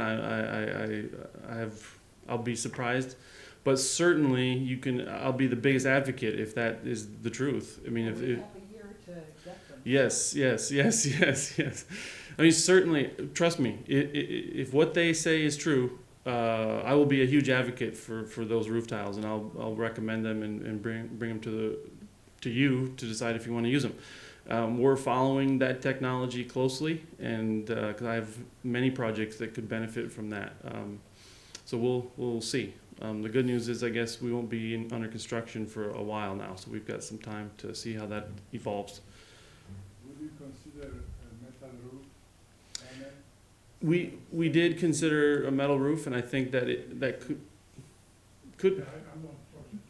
yeah. We had an option with metal roof, but strictly for cost reasons, took it off the list, because it's more than double that of asphalt. And frankly, you can have asphalt shingles that give you pretty much the same warranty as a metal roof these days. So, but Maintaining metal roof is pretty hard too. yeah, but I think if you believe strongly that you'd like to see that option costed out, I'm sure Chad would be more than happy to provide the numbers. In fact, maybe already have. Yeah. I think because we did look at it early on. What is different in square foot installed? I didn't. Come on, Chad. I didn't press You get a spotlight? Turn the spotlight on. No, it's good. I think you're right. I mean, it's gotta be over double. It's a little over double I'm guessing the price. 15 plus dollars. Yeah, $15 to $16 a square foot. So, okay. Railings. Well, this was a big one. Again, I want to emphasize that there are many different options, but what's important is that in option one, the, oops, sorry about that. The more cost-effective solution for the decks would be these aluminum pickets, similar to what you have now, but not out of steel, because I believe currently they're steel and they're rusting. And so replace them with something very similar to what you have, but in aluminum so it doesn't corrode. In option two, the option here was to provide, again, repair any damage, put a new deck surface on there with the what's it called, Zemco, or the concrete deck surface, Yes. Westcoat. And in this option, we're showing a glass railing because it's an option. Glass is actually less expensive than all stainless steel.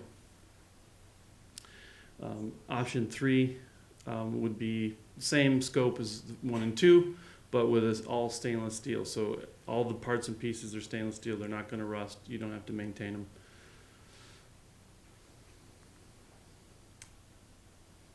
Okay. So here is the summary. And it's kind of the summary of all the parts and pieces, and these are the numbers that we're looking at. In option three, you know, depending on how you mixed and matched the options that we've discussed, we can put a number to it. We're looking forward to getting your comments. But in general, option one, in terms of maintenance, is still going to have a lot of exposed wood. You're still going to have a lot of maintenance with the wood and keeping track of, you know, inspecting it on a yearly basis. Shorter maintenance cycles, so you're not going to be able to go as long without maintenance. And certainly with regard to windows and building envelope, the energy efficiency is marginally better than what you have now. There's actually little to no change in the current maintenance fees that you're paying with option one. Yes, the building will look a little better. For sure, we'll make it look as good as we can given the budget. But it results in only a modest increase in marketability or overall value. Option two, at around 11.5, the goal is to really reduce the amount of maintenance, and the operation and maintenance costs over time should be lower with longer maintenance cycles between maintenance. All of the claddings that we're suggesting are really pretty long-lasting materials and really require very little maintenance. Really nothing that requires constant painting, just washing like any normal outside surface. With regard to the energy efficiency, adding the inch of insulation on the exterior makes a huge difference in energy performance. And for those that don't know why, it's the main reason is because the studs, the wood studs in your walls are transmitting heat. So every 16 inches, there's 1.5 inches of wood that goes directly pretty much to the outside. And there's no insulation in that wood. It has very low R value. And so by putting a sheet of insulation over the whole exterior, we essentially break that thermal bridge and save an awful lot of heat. Yes? In essence, though, when you really look at, I mean, as I look around my unit, it is almost all windows. Mm-hmm. And so that factor really isn't a very major one. It's all important.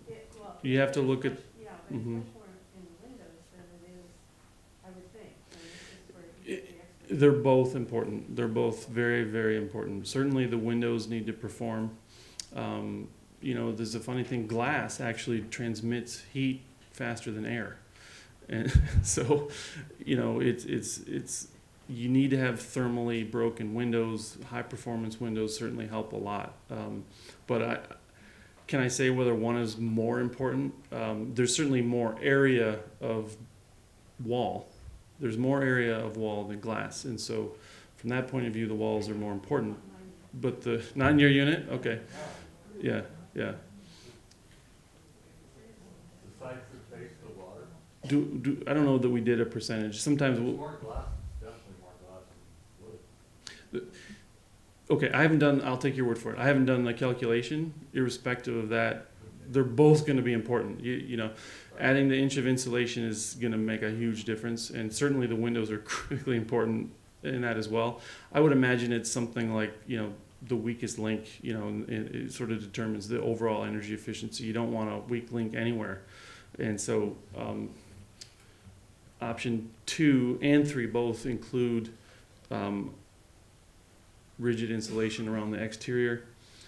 In terms of value, we believe that it could actually reduce maintenance costs over time. Definitely the building will look better and improve better. You're going to be more comfortable in your home because you're not going to have drafts if you have any now. And definitely with an upgraded appearance, there's increased marketability. Option 3, depending on the upgrades that you chose, there's very little to no exposed wood that needs maintenance. We think that the life cycle maintenance replacement is like 25 plus years on the materials. Not that there won't be any maintenance in that time, but the materials themselves should have that kind of warranty on them. And there's even higher energy efficiency and energy savings. So even in your discrete unit, you're going to have energy savings and cost savings from that in that regard. Definitely, of all of them, it'll have the least maintenance and potentially the best positive impact on your maintenance costs over time. Significant aesthetic upgrades, particularly adding the roofs, the green screens, the redoing the parking, having a new amenity, which would be a community room that you could rent out and have parties in, adds a lot to the value of the project overall. Back on that, sorry. Yeah, sure. But on the lower maintenance streets, is that by any chance mean that our HOA will go down? That's the intent. That's the intent, says Chris. That's the intent. Yeah, because right now, I believe, yeah, as I understand it, like half or something of the budget is going into like mowing the lawn and stuff, you know, like.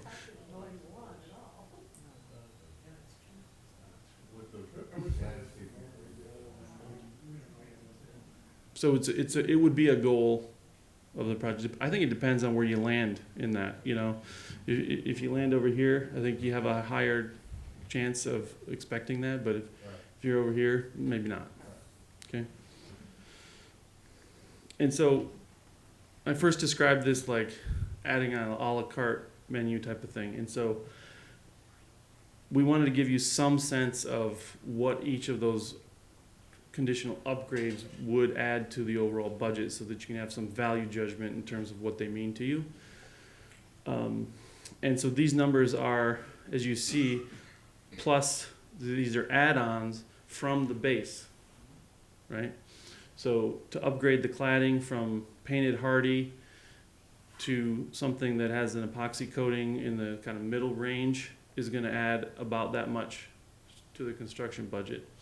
To go to something higher end with more of the stone, more of the longer lasting, you know, coated metals, with the longer warranty and lower maintenance is going to add approximately double that from the base, again, from the base. Middle grade upgrade windows is going to add that. It's going to add about $1 million to go to high performance glazing. To upgrade the walkways from what they are now, just basically repair what's there, do some metal covering where possible, and replace the railings is about that. To entirely replace the entire structure in its entirety, to replace the walkways and everything is that much. We're showing this number, but I want to point, there's an asterisk, which is that if you wanted the Ipe walkway, you have to add another 600,000. That's a lot of walkway. Yes, Vicki? I Yes, Option two is $889,000 Yes. more than option one. correct, correct, So option three, yes. 889,000 plus No, another two. it's on top of the base, Okay, so it's the base, 2.1 on top of option one. correct. Yeah, I didn't want you to have to do math in your head to figure out, like, yeah, So basically, the window upgrade it's not additive, is, is, right, is $1 million basically. correct, You would for high slide the performance, Windows into option two, right, the upgraded windows into option two. right. That pushes you up 780. Right, yeah, to go from option 2 to option 3 is about 700. It's not 9. The 988 is off the base. So, and then the landscaping, these are allowances. You know, in option 2, there was about $300,000 in there for landscaping amenities. We don't have to decide what those are right now. We just kind of put them in as allowance. And in the another option would be to kind of take that a step further and go up to like 700. The addition of the multi-use community building adds about 360,000 to have that, and to replace all the carports and reorganize the parking lot is about $1 million. What is unit decks? Is it- All of the decks that have your views, everyone's deck. So some of them have more damage than others, but they're all going to get some resurfacing and new railings. And so Which option? pretty much just railings. So All options get new railings. all options are going to get new railings. The difference is in the quality of the deck coating and then the quality of the railing. Remember I said glass is cheaper than stainless steel? So option 2 is glass. And then this is all stainless steel. Do they all get new surfacing on the floor? Yes, Okay. In option one? yes, Okay. yes. Even the ground floor patio? Even the ground floor? Even the ground floor patio? No, because you have a concrete pad. So,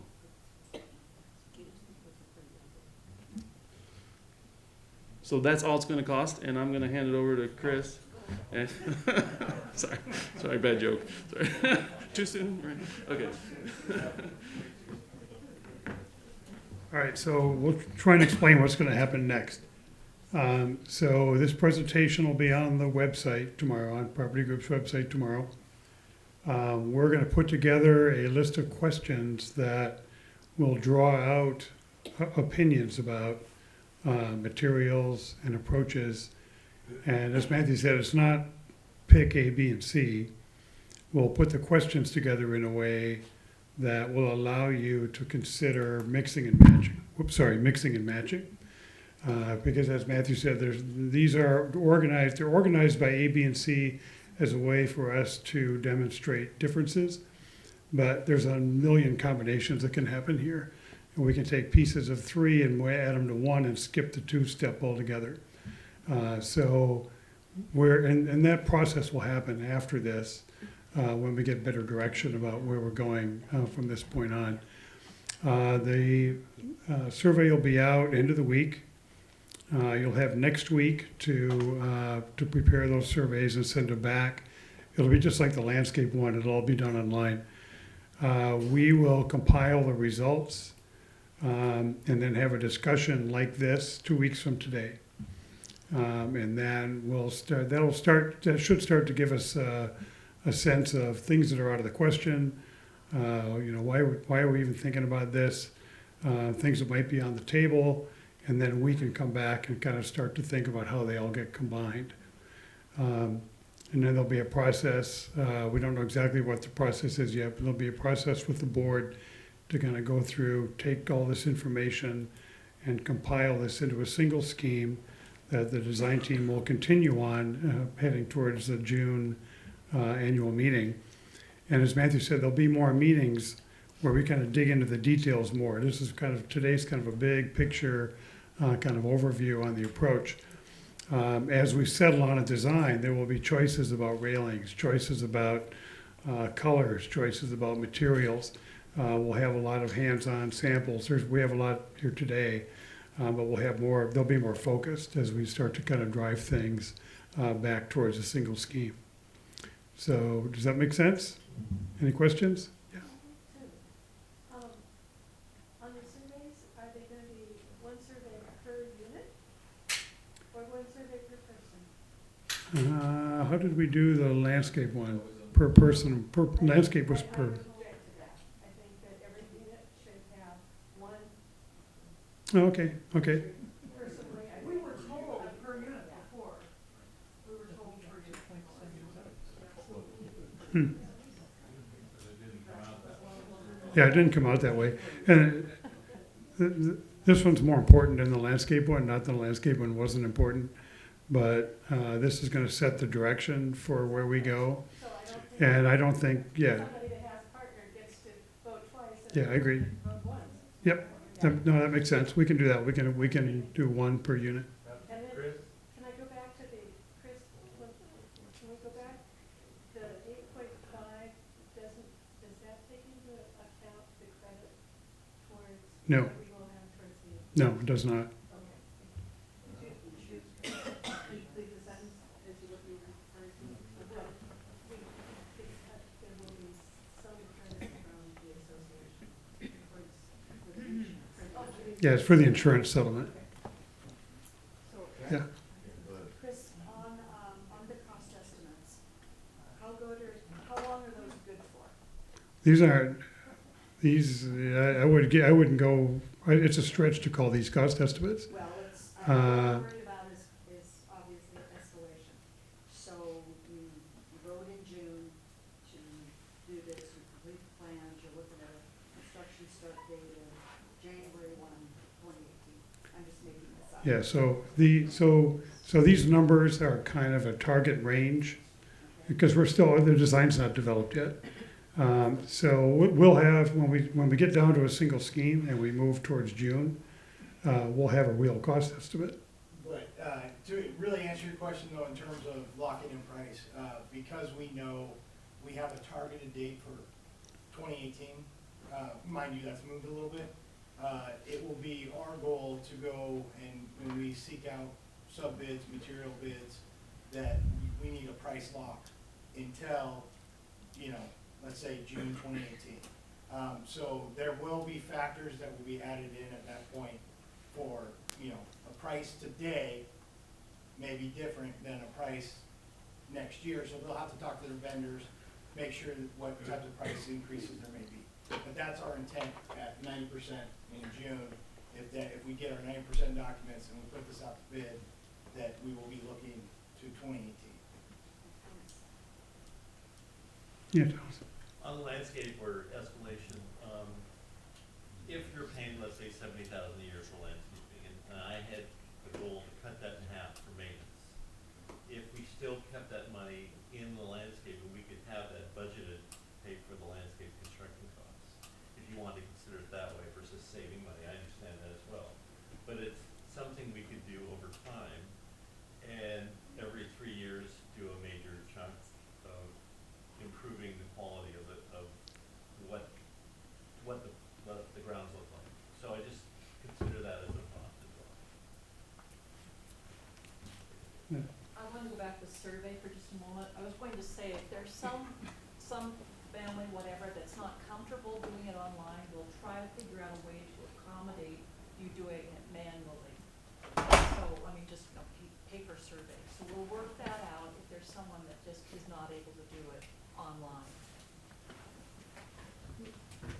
This might not be an issue for this meeting, but we all have percentages of the vote that our unit pays and votes. And I think rather than one vote per unit, it ought to be based on our percentage of what we're gonna pay. Well, this process isn't about the allocation. This process is about the design process. Eventually the numbers will work themselves out that way, but, that would be, I don't know how we would even administer that. You know what our percentages per unit are, and if I say unit 236, that should get 2.7 votes instead. So you're saying then if you would complete the survey and then apply a factor to it that, Yes, yeah, it's doable. yeah. And in the end, we're all paying different percentages. Right. I think that's, if we're guiding the direction Mhm. of what it's gonna be, I think. Yeah, I guess we could look at that, right? I mean, Well, Just- that brings up the question, if you're gonna be basing it that way, what about people that aren't going to be able to make the base payment? Do we count their votes? What about what? If the people can't make the base $8.5 million, so they're gonna be selling their place and moving, do we count their votes? If they're owners, of Okay. course. well, we can do it, we've done this before, where we calculated it twice, calculated it raw value, we calculated it on a weighted value. See if it makes any difference. Yeah. I don't know if this is a question for you, Chris, or the board, are we looking at voting in June, or are we looking at voting in September? September. Okay. The information will be available in June, Information available, correct, And the vote will, correct.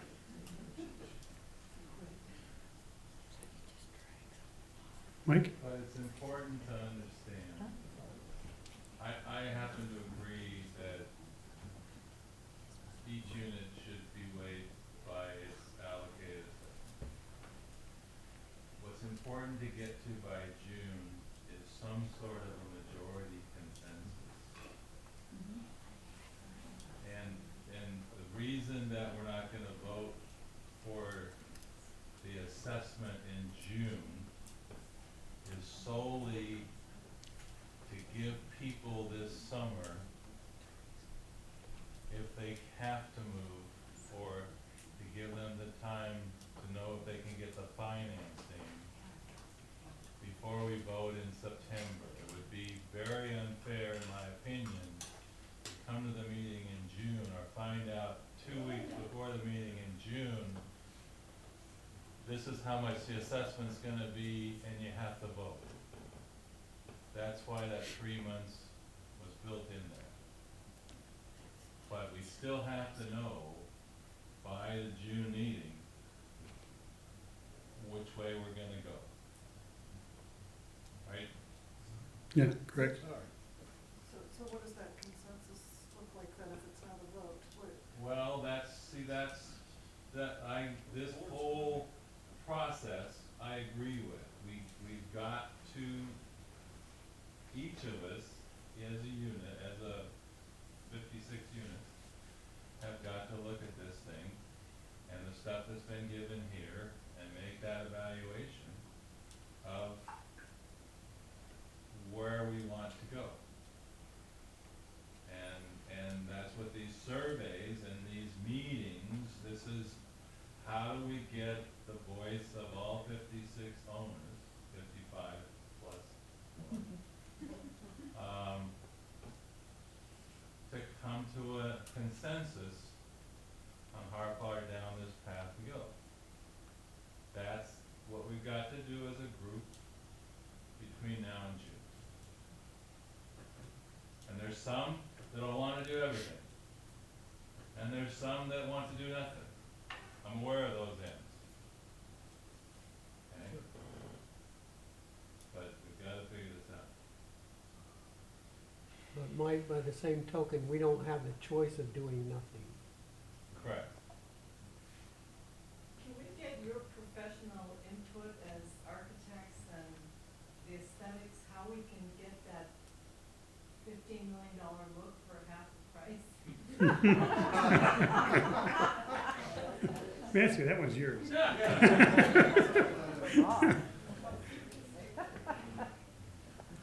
Well, yeah, I think as we select materials, as we kind of hone in on the budget range we want to be in and what we want to consider replacing, then it'll come time to select materials, select colors, determine how much we can change the look of the building and what's the best way to go about it.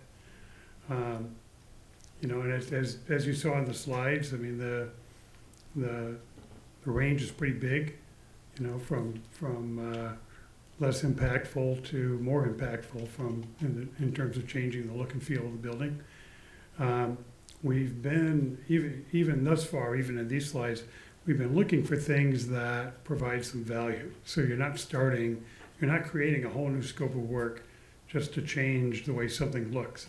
You're already changing you're already taking the material off, you're already demolishing it, you're already fixing what's underneath it. It's fairly straightforward then. I know it's still big numbers, but it's fairly straightforward then to upgrade within that context.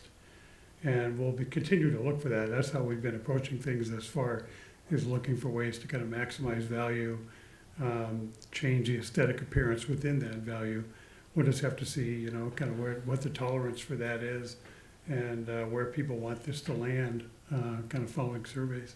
Before we do the survey, what is your opinion on some of the biggest factors that give you the biggest impact? In this case, in this particular project? I know I have my opinion, but I'll hand this off to Matthew. To me, so, You know what, I get that. What I was thinking, and I was gonna try and just say it later, but whatever, but I'd like to have a real estate person, a professional real estate person, or something we all think is really sharp, or whatever, to look at, try to familiarize yourself with A, B, and C as best possible, and come give me the real deal on what she thinks the impact would be, because just like when you do a remodel in your house, right? There's stuff you do that's gonna do a difference in resale, and there's stuff you do that's not gonna make a difference in resale. And I just was thinking as I was doing that, getting it from a real estate agent, because it matters to me. yep, we could do that. We could do that. We've already talked, last year, talked to a couple of real estate people. We could definitely do that. So what's your opinion? So, I think that's a great idea. I had the same idea, because I'm not a realtor. Is anyone in the room a realtor? Anyone? You are. I recognize you. Yeah. So, the realtors will tell you, curb appeal, right? So anything that dates the building and makes it look like it was built 40 years ago, and can be improved to look like it was more recent is probably a good investment. It's like, they tell you the kitchen or that curb appeal look. So, and I would also think anything that adds, like adding the community room is a huge amenity, and all new developments have them. And having that as an amenity could be something that adds value. But I'm not an expert, and so I love the. Looking at curb appeal, Yeah. I mean, that's, if a real estate agent came up here and we talked about curb appeal, then landscaping would become a lot bigger deal. Yes. Probably. As far as I'm concerned, like cladding, it's maybe silly, right? But I expect the building to have cladding on it. Yes, So, it's a matter of maintenance. Yeah. yeah, definitely. Yeah. That's- Well, and color too, right? If you change the color from the beige stucco, Right, when instead you of have just an the immediate builder impact. beige. Yep. And so, does everyone like the idea of getting a realtor team to look at it and provide input? Yes? Yes. No, 'cause Do we have any volunteers? Sorry. No. Tried. I tried. What was your opinion? To me, it was really clear in the model, when we were looking at the model earlier in the week. To me, the single biggest impact on this building are the walkways. It's what you see when you drive up, and it's what you see on both buildings when you drive up. And it's gonna, when you make the guardrails match code, you're gonna be solid. I mean, they're not really solid, but when you look at them on an angle, they're gonna be essentially solid. And so, to me, the first step is you change the rails, and you make the rails more transparent.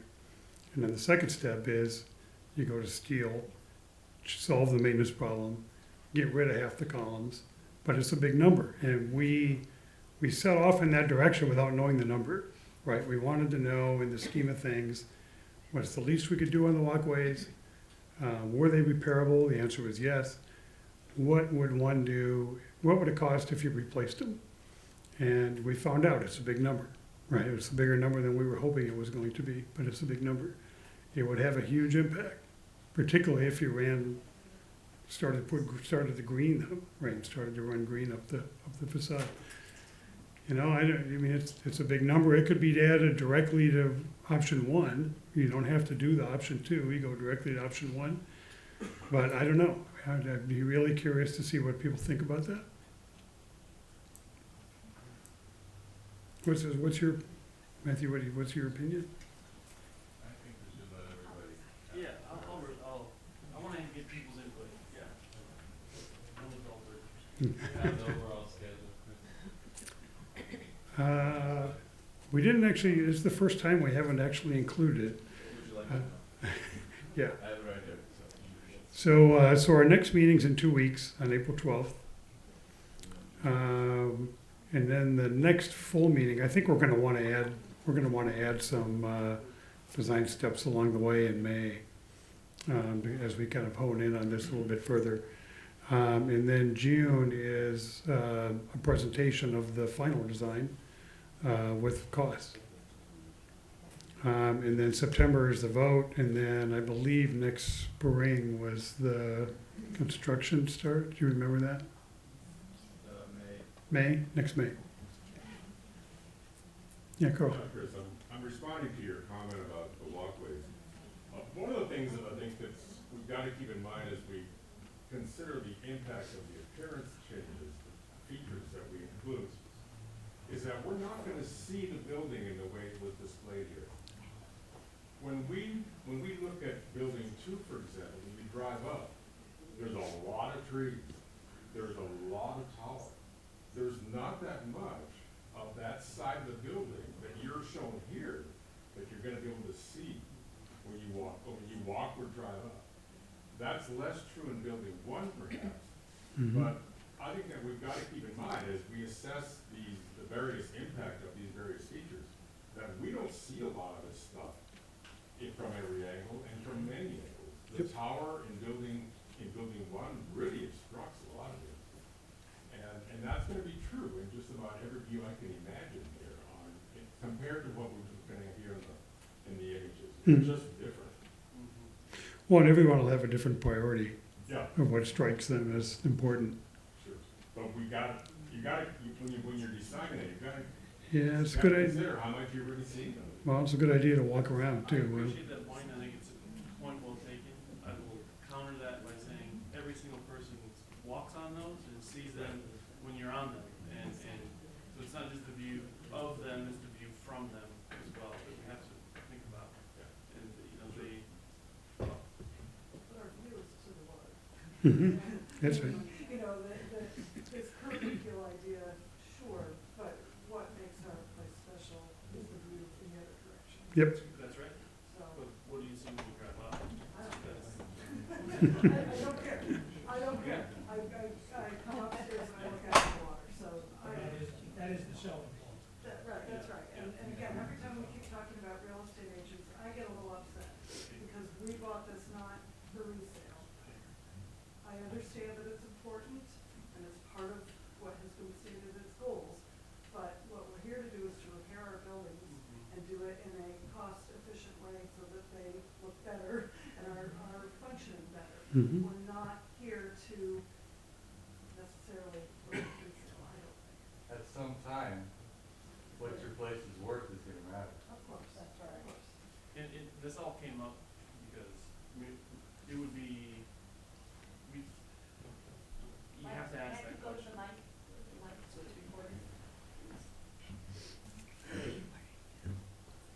To be, I think I'm safe in saying that to be fiscally prudent, you have to ask that question. You know, what intervention is being done and how that is gonna affect the value of the property. And I hear what you're saying, that you don't care what the front looks like, but the curb appeal does affect the value.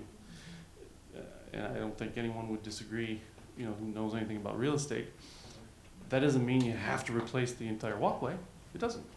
Nobody says that.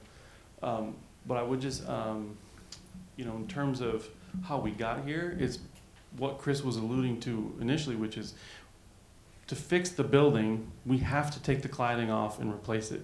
And since we're gonna replace it, we have decisions, do you wanna upgrade it just a little bit, or a lot, or not at all? So it forces that conversation about what do we put back? And that's where the discussion about value came in. And it, unravels from there into all these other options. So, because, there are other issues, there are aesthetic issues with the building. There are weatherproofing issues with the building. And so we're asking them now at an early stage when, and if the answer is no, forget about it, then we get that and we move on, so. Yeah, go. One more thing, on purely aesthetic features, I mean, the question was just raised, which things would you folks consider important? And as I looked at these, the feature that you came up with on the chimneys seemed to me to be a crucial upgrade that really had an impact on the appearance of that side of the building. And so that'd be a feature that I would like us to consider, including in whatever we do with something else. Because that feature really struck me as really important aesthetically. It's a big upgrade. Mhm. I gotta say, and this leads me to the second thing I was thinking about. Okay, I think at some time or another, it should be built in that people that have really serious opinion about what's going on, that there should be a presentation by that owner. I mean, there should be a chance for people to get up and sell their perspective. I'm sorry if it's just an idea, it doesn't have to happen, but, you know, there's a whole range of opinions about what should be done. And over the last 10, 12 years, there's been an opinion about what should be done. And, you know, Steve said that doing nothing is not an option. I don't quite get why that is. There's gonna be people that are gonna vote for nothing. And so nothing is an option. And what's gone on over the last 20 years is people have voted for nothing. And now we are where we are. So I think that, I mean, I just gave an opinion, right? Carl just gave an opinion, you just gave an opinion. And it's really better that it would have been taken in the survey because already people have slanted me, or in a good way or a bad way, whatever. So obviously, listen to me, owners, some of them didn't want to speak out. So I think maybe you might want to work in that option. I was just gonna say, part of the survey could be, you know, you can write a page of your opinion if you want, and we could consolidate all those, and everyone could take a look at those as well. I mean, That's there's pretty nothing, good. there could be a, you know, not a page, but a paragraph or two of opinions that we could make sure that we gathered all those, took them into consideration, and fed them into the hopper with everything else in terms of giving the design team direction. Well, we're hoping on the 12th is a discussion, right? I mean, we get the survey information, we compile the survey information and we show it, and then it's a discussion. Right. What, I appreciate everyone's opinion, and we want those opinions. I want to make that really clear. My concern personally, having done a lot of these sessions with other groups, is that anonymity is important, because at the end of the day, we all want to still be lovely neighbors to each other, even if we have different opinions about this. And so the last thing I would want to see is, you know, someone that you got along with and then you have this strong difference of opinion changes that friendship. And, you know, one way to avoid having that happen is to have the surveys where people can write their opinions and we can share them, Yeah, that was great. you know, and so, does that sound reasonable to everybody? Okay. So we'll definitely have that, and, you know, have a substantial area where you can wax on as long as you care to, and we will read it. You have my personal promise that I will read every word of it. More than 144 characters? More than a tweet, yeah. More than a tweet, but it'll be the best tweet. Okay, so I got the best tweets. Okay, Wrapping up. so look for the survey information by the end of the week. There'll be instructions on how to do it. And we'll compile the allocation percentages so that we can apply that as we kind of get information back. So thanks for coming. It's great. We got a really good turnout. Did you check out the materials in the back when you Yeah. get up? And I'll be here to answer. Put the lights back up so you can see them. Oh, yeah. Thank you, everyone. Thank you. Thank you. Oh,